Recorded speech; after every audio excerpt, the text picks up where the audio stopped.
मेरा प्रिय भाई और बहनों, यीशु मसीह के नाम से हम आप सब लोगों को स्वागत करता हूँ। यीशु मसीह के नाम से हम परमेश्वर की स्तुति करेंगे। आज का दिन बाइबल पाठ 27 बाइबल लेसन 27 इन हिंदी। ये यूट्यूब चैनल का नाम मसीह की गलीसिया Hindi church of Christ. Please आप सब लोग ये चैनल को सब्सक्राइब करना, शेयर करना। कमेंट्स बॉक्स में आपका सवाल लिख के रख सकता हूँ। दूसरा कुछ भी आपका योजना भी बता सकता हूँ। बेल बटन और लाइक बटन भी दबा देना, बहुत बढ़िया है। 26 लेसन कंप्लीट हो गया, पुराना लेसन्स पूरा भी आप देख लेना। बहुत बढ़िया कोर्स है ये। 30 लेसन का है और 3 लेसन बाकी है। आज 27 है और 3 लेसन बाकी है। 30 लेसन पूरा कंप्लीट हो जाएगा। ये पूरा भी आप सुनने के बाद में बराबर सवाल के लिए जवाब लिख के भेजना। हमारे पास आप मोबाइल में भी, व्हाट्सएप में, SMS में भी आप कांटेक्ट कर सकता हूँ। Praise to God in Jesus Christ name. आज का दिन धार्मिक त्योहार के बारे में हम देख लेंगे। क्रिश्चियन फेस्टिवल नहीं तो ट्रेडिशनल फेस्टिवल, जस्ट लाइक ऐसा भी हम बोल सकता हूँ। सब धर्मों में धार्मिक त्योहार या पर्व मनाए जाते हैं। प्रत्येक वर्ष या त्योहार आते हैं तथा लोग इनमें काफ़ी आनंद लेते हैं। लेकिन आजकल की मसीहियत में भी त्योहार काफ़ी प्रचलित है, परंतु वास्तव में जो सच्ची मसीहियत है उसमें त्योहार आदि नहीं मनाया जाता है। बाइबल इसका विरोध करती है। गलातियन पुस्तक में मसीहियों को लिखते हुए प्रेरित पौलुस कहता है, तुम दिनों और महीनों और नियत समयों और वर्षों को मानते हो। मैं तुम्हारे विषय में डरता हूँ, कहीं ऐसा ना हो कि जो परिश्रम मैंने तुम्हारे लिए क्या है वह व्यर्थ ठहरे। गलतियों 4वां अध्याय में 10 और 11। और इसमें कोई संदेह नहीं ही, यदि पौलुस आज हमारे बीच में होता तो आज भी तमाम उन लोगों से जो अपने आप को मसीही कहते हैं यही बात कहता। परंतु क्योंकि वह हमसे कहता कि तुम भी उन मूर्ख लोगों की तरफ गलतियां कर रहे हो। आज धार्मिक संसार में लोग एक त्योहार मनाते हैं और वो है बड़ा दिन या क्रिसमस। बाइबल जबकि कहीं पर भी यह नहीं कहती ही हमें यीशु का जन्मदिन मनाना चाहिए। यीशु की जन्मतिथि के विषय में बाइबल में कहीं पर भी हम नहीं पढ़ते। बाइबल में यह भी नहीं लिखा कि उसकी जन्म की तिथि 25 दिसंबर है। यह बहुत आवश्यक बात है कि उसका जन्म हुआ था, परंतु इससे भी आवश्यक उसकी मृत्यु थी, क्योंकि उसके मारे जाने, गाड़े जाने तथा जी उठने के द्वारा हमारे पाप क्षमा होते हैं तथा हमें अनंत जीवन की आशा मिलती है। यदि किसी बात की यादगारी मनानी भी हो तो वह है यीशु की मृत्यु, जैसे हम प्रत्येक रविवार को प्रभु भोज में भाग लेकर मनाते हैं।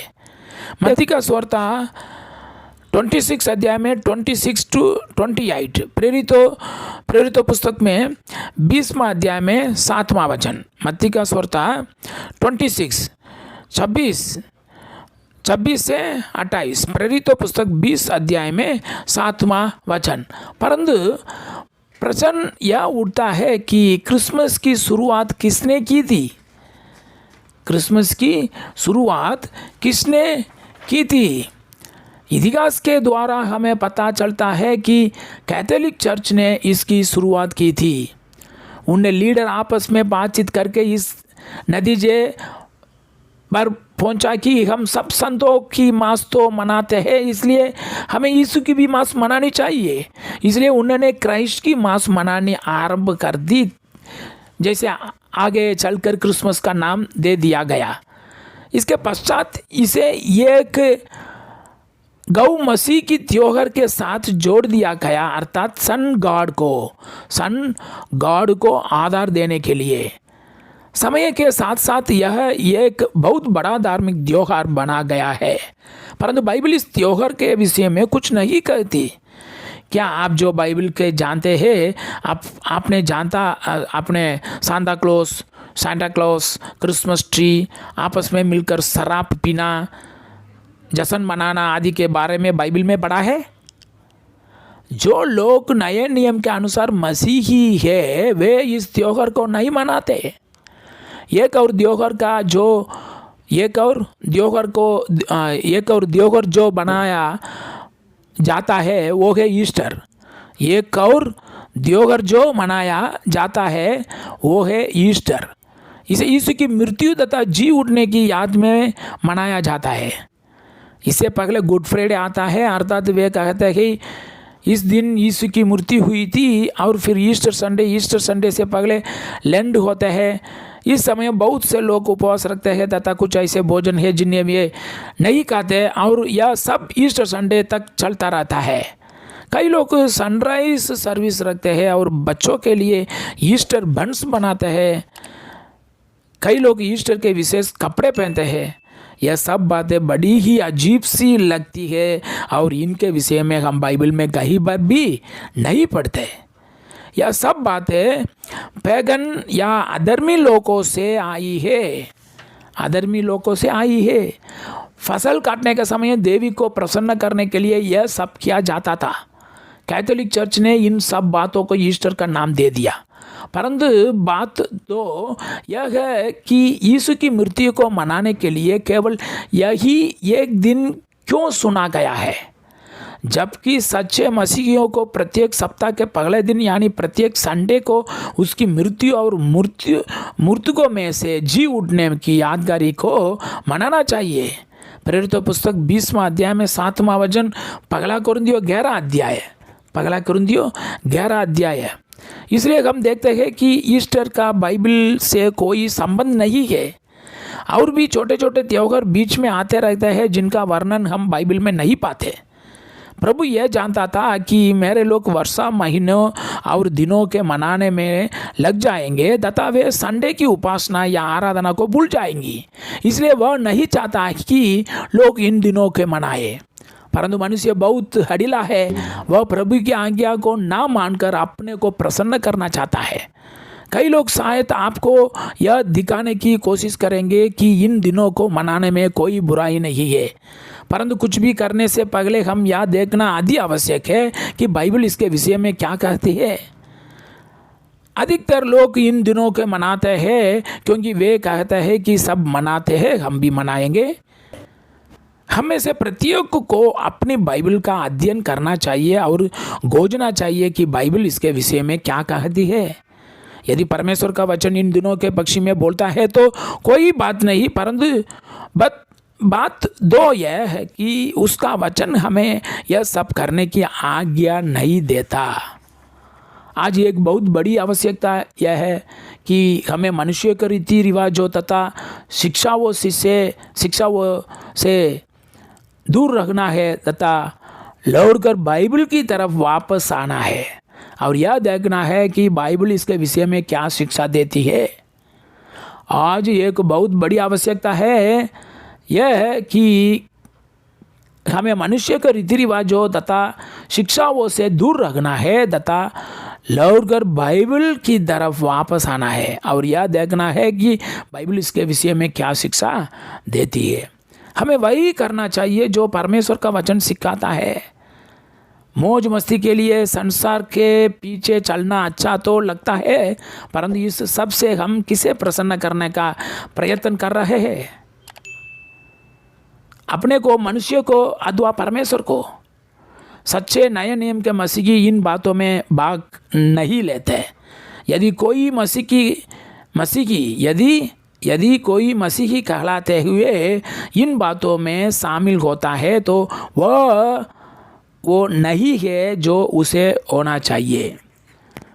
प्रिय भाइयों और बहनों, आज का दिन मानस लोग हमको एक फेस्टिवल बनाया था। ये क्रिश्चियन फेस्टिवल ऐसा बोलता है, क्रिसमस के बारे में धार्मिक त्योहार ऐसा हम देख लिया, क्रिश्चियन फेस्टिवल। लेकिन बाइबल क्या कहता है वो भी हम देखना चाहिए। इसलिए ये पार्ट 27 पार्ट कंप्लीट हो गया। आज का दिन आप देख लेना। अभी दिसंबर 25 तारीख आने वाला है। दुनिया पूरा भी बहुत क्रिश्चियन लोग, बहुत ज़्यादा लोग ये फेस्टिवल मानता है। प्रिय भाई और बहनों, आप थोड़ा देख लेना, बाइबल बराबर पढ़ लेना, इसका विषय में बाइबल क्या कहता है। ये अन्य जाति लोग में से आदमी लोगों को खींचने के लिए हम कुछ ना कुछ फेस्टिवल त्योहार बनाने का ऐसा ज़रूरत नहीं है। वो आदमी लोग वचन सुनकर विश्वास रख के आना चाहिए। पवित्र आत्मा क्यों ऐसा भी एक सिस्टम रखा है, मतलब सप्ताह का पगला दिन हम सब लोग भी मिलकर यीशु मसीह का मरण हम स्मरण करना चाहिए। ऐसा क्यों सिस्टम रखा है, हम बाइबल वचन में से हम देखना चाहिए। प्रेरितों की पुस्तक 20वां अध्याय में 7वां वचन, पगला कुरिन्थियों की पुस्तक 11 अध्याय में सप्ताह का पगला दिन, प्रति सप्ताह का पगला दिन हमको त्योहार है, फेस्टिवल है, देवार है। इसलिए हमारा भाइयों बहनों, रविवार हम मिलकर परमेश्वर के यीशु मसीह के नाम से हम स्तुति करना चाहिए, उसका मरण स्मरण करना चाहिए। यीशु मसीह का जन्म का दिन बाइबल में लिखा नहीं है। जन्म का बारे में हमको उपदेश नहीं दिया, एक मैसेज दिया। उपदेश अलग है, मैसेज अलग है, ठीक है। हम मैसेज एक संदेश वो भी पकड़ के नहीं आगे नहीं चल सकता हूँ, पवित्र नहीं हो सकता हूँ। उपदेश का वजह से हम आगे चल सकता हूँ, विश्वास में स्थिर हो सकता हूँ, आनंद जीवन पा सकता हूँ। इसलिए हमारा भाइयों बहनों, आप देख लेना, ये वचन सुनने के बाद में आप सोच लेना, सही रास्ता में हम जाएंगे, परमेश्वर हमको आशीष दे देगा। मानव जाति नहीं तो आदमी लोग बनाया वो फेस्टिवल हमको जरूरत नहीं है, परमेश्वर बनाया, परमेश्वर आज्ञा दिया, उसका अनुसार हम चलेंगे। Praise to God in Jesus Christ name. ये यूट्यूब चैनल हिंदी COC मसीह की गलीसिया आप सब्सक्राइब करना, शेयर करना और सवाल भी लिख के भेजना हमको, और डिस्क्रिप्शन बॉक्स में आप देख लेना। यीशु मसीह के नाम से बहुत शुक्रिया।